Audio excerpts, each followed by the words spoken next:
শুভ সকাল। কি খবর সবার? সকালের শুরুতেই ছোট একটা গল্প শেয়ার করি। বনের পাশে ছোট্ট একটি গ্রাম। গ্রামটি খুবই শান্ত। পাখিদের ডাক, পাতা পড়ার শব্দ এভাবেই ভরা। তো এরই ভিতর গ্রামবাসীরা দুদিন যাবৎ অদ্ভুত একটা ব্যাপার লক্ষ্য করলো। বনের ভিতর থেকে খুবই ভোরবেলা চিৎকার করে একটি কাক ডাকাডাকি করে কাকা করে। তবে এ ডাক কোনো স্বাভাবিক ডাক নয়।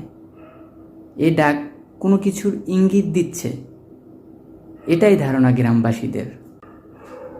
এরই ভিতর গ্রামের কিছু বৃদ্ধ বয়স্ক লোক তারা বলাই শুরু করলো এটা অশুভ কোনো ডাক, গ্রামে খুবই খারাপ কিছু ঘটতে যাচ্ছে।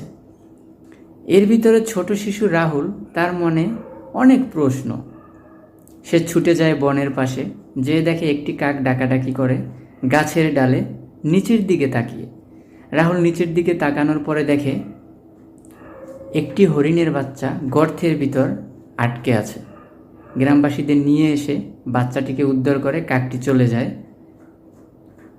তারপর থেকে গ্রামবাসীরা কাক ডাকাটা অশুভ ভাবা বন্ধ করে, শুভ কাজেও কাক ডাকে। এই গল্প দ্বারা একটা বিষয় ক্লিয়ার, কাক ডাকলে আপনি এই চিন্তাভাবনা বন্ধ করুন যে কে মারা যাবে, কোনো খারাপ কিছু ঘটতে যাচ্ছে, কাক সকাল থেকে ডাকে খারাপ কিছু হবে, এই চিন্তাভাবনা বন্ধ করুন।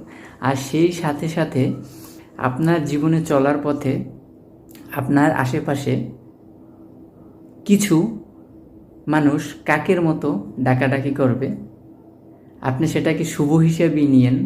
যেটাকে আমি বলবো সমালোচনা, সেটাকে আপনি ভালোভাবেই নিয়েন, কারণ সমালোচনা এত বড় একটা শক্তি, মাঝে মাঝে আপনাকে অনেক উপরের দিকে নিয়ে যাবে। মানুষের কথায় কান না দিয়ে নিজের মতো চলুন।